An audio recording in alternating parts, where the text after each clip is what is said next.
The war in Iraq is a pressing issue on all voters' minds and has already been brought up tonight. Senator Hagan, we will start with you.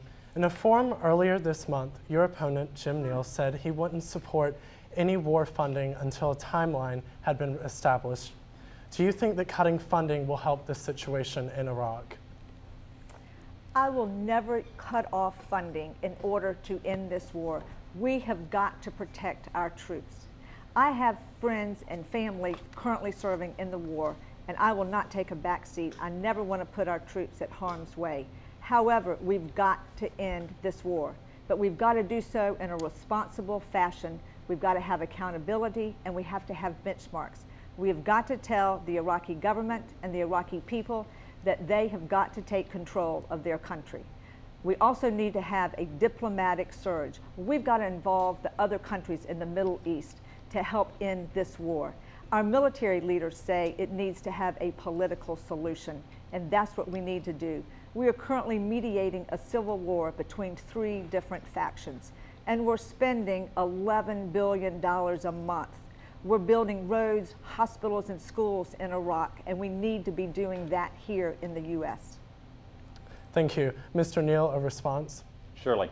Well, I think that in suggesting that we have someone in the United States Senate who stand up and use the leverage, the power of the purse to draw the next president, whomever he or she may be, to the negotiating table is responsible.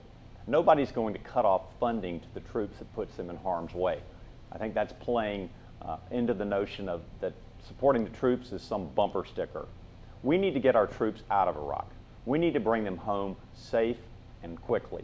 And we need to do so by negotiating the order to be given to our military chief of staff to do so, to bring them home quickly.